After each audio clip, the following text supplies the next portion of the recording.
inside a plane of Royal Jordanian bound for Tel Aviv. It will take us another 45 minutes before we reach Tel Aviv airport, so see you later!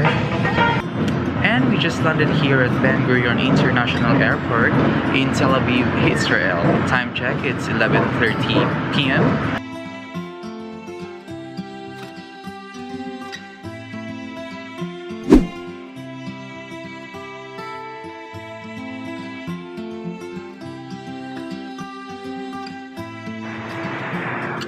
Hello, good morning. I'm here in Jerusalem, the Holy Land. It's 7 in the morning and we have to go down for breakfast. And one thing I learned about Jerusalem is that this city is not really cheap. From airport going to Jerusalem, which is our hotel is located, it costs about $100. SIM card costs about 60 USD. And the hotel costs us about 600 USD for 4 nights. So if you've been traveling around Asia or some of the nearby countries, you will find this very expensive. So later we're gonna go to Old City inside a wall. We're gonna see the Wailing Wall. We're gonna go to Mount Olives. We're going to Church of the Holy Sepulchre, and we're gonna visit Via Dolorosa. And we downloaded some audio guides because we decided not to get a tour guide here. And I hope we understand better this city where Jesus lived.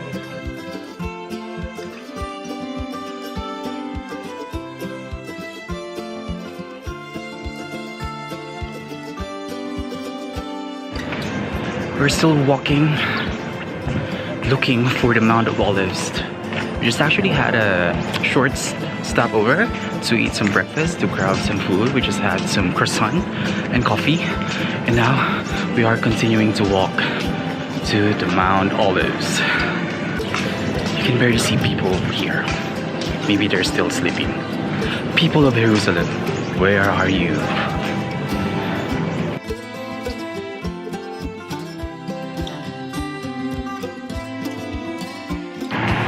So far, Google Map is pretty reliable. Well, I hope so. Let's see later. We cannot literally see any tourists right now. No one is walking with us. Where are the people? Where are the people? Oops.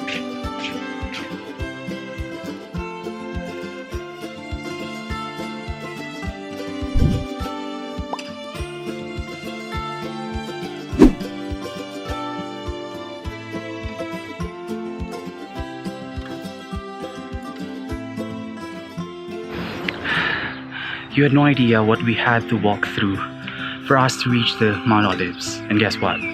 We still never reached the top. Yeah, but I think everything will be worth it. Seeing the horizons, seeing the old city and then the new city of Jerusalem, I think it's gonna be worth it.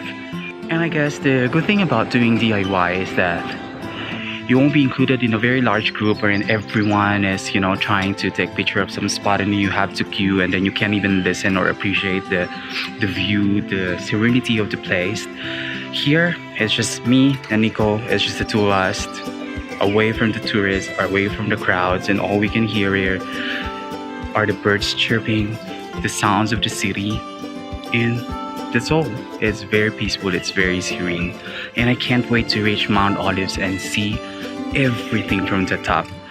Once we reach the top of Mount Olives, we're gonna start our tour, which I've mentioned earlier. We downloaded some audio tour for us to follow.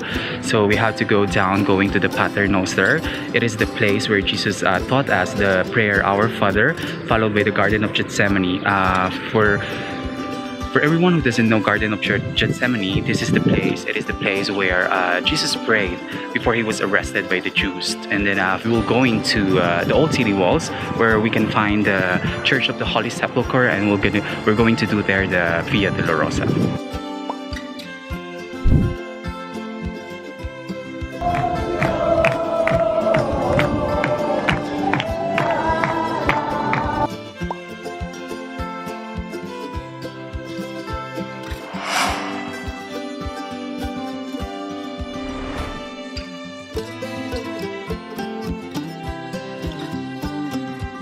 The Church of Mary Magdalene stands on the western slope of the Mount of Olives, just above the Garden of Gethsemane and the Church of All Nations.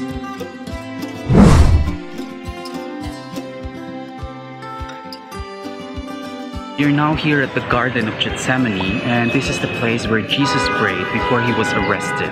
And according to many, the trees here, or some of the trees here, are very ancient, and some of them even witnessed the life of Jesus Christ.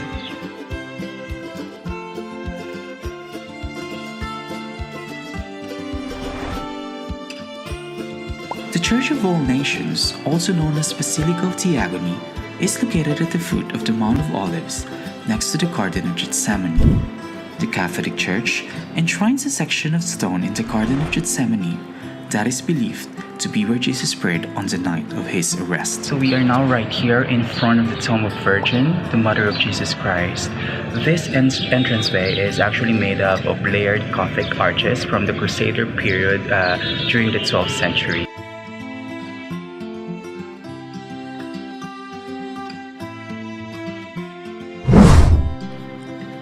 At the foot of Mount of Olives sits the Church of the Assumption, or the place that is believed to be the tomb of Virgin Mary. Inside, you can find a small edicule that houses a stone bench on which Mary's body is believed to have lain. The ceiling is blackened by centuries of candle smoke, while gold and silver lamps hang in profusion.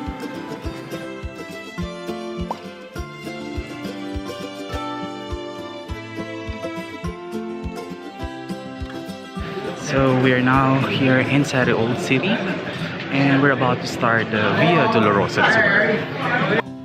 Close to Lions Gate, the Station 1 is located at the Allo Maria School opposite to Station 2. According to tradition, Station 2 was the site where Jesus took up his cross after being sentenced. Few minutes walk away from Station 2, you will reach the stations 3 and 4 located side by side. This location marks the first of 3 times Jesus fell. While the next station will be on the left side and is the site where Christ met his mother. Today, it is home to an Armenian Orthodox oratory. This station is the Station 5 where Simon helps Jesus to carry his cross.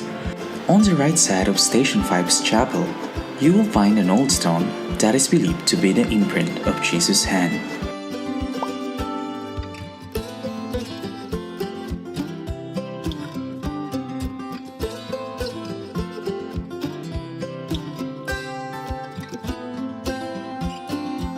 Now we are approaching the entrance to a Franciscan Chapel built in 1875 and the location of the 7th station, Jesus Falls the second time.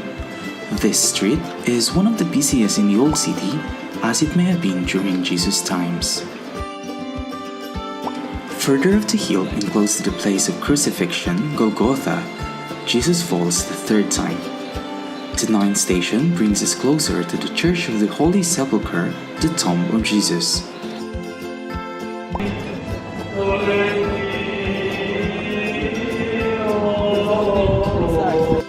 Now this is the Church of the Holy Sepulchre, and it is a major pilgrimage center for Christians all around the world.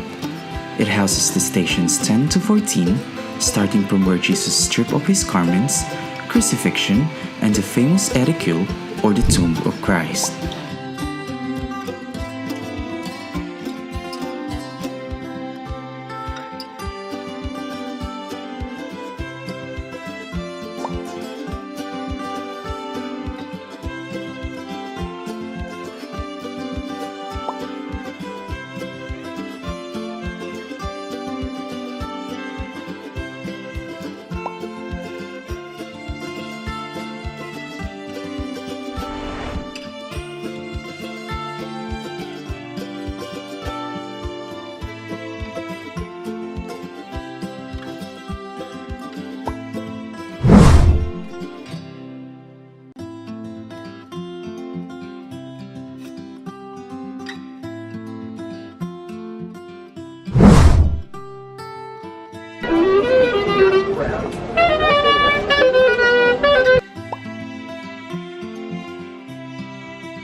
this and I'll sing it like, girl, you know I want your love. Your love is in me for somebody like me.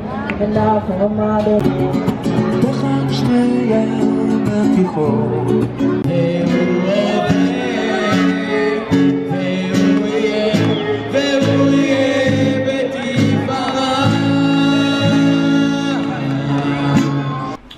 Hello everyone, it's our last night here in Jerusalem and we just arrived here in our hotel room because when we got out, we just found out that this is the observation of the Passover because tomorrow is the celebration of the Passover for all the Jews. So all the shops were closed by 5 p.m. So when we got out, every shops are closed. So we can't find anything, we can't find any restaurants. The only open is the supermarket, the 24-hour supermarket, which is located at the ground floor of this hotel. That's number one. And then we tried to go back again to the old city, which is just like 200 to 300 meters away from this hotel, and then it's very quiet. Everyone is going out already, or some of the Jews were walking by. I don't know where, maybe they're going to their homes already to celebrate the observation of the Passover. And tomorrow is public holiday. Our flight tomorrow going to Cairo is at 8:30 a.m. and we have to leave the hotel at least by 5 a.m. and the only problem here is that we might not be able to find a taxi because it's holiday. So what we're doing now is we try to download the Get app. It's G-E-T-T. They said that it's like the Uber here in Israel. I'm not sure whether it's really that reliable, but we'll try tomorrow. Anyhow, we still have our Uber, our second option, and then the last one, I guess we'll just really have to stand outside of the hotel and wait for the cab, or we ask the receptionist to call for us. Let's see what will happen tomorrow. So after we leave Jerusalem, we have a 1-hour stopover at Jordan, which is at Amman International Airport. I've seen the airport the other day when we went here in Jerusalem, and it's pretty huge, it's very big. It's just sad that our stopover is just 1 hour, so we basically not able to see what the airport can offer. Well, Changi Airport is really amazing, so I hope that the Jordan Airport or the Amman International Airport is as good as Changi.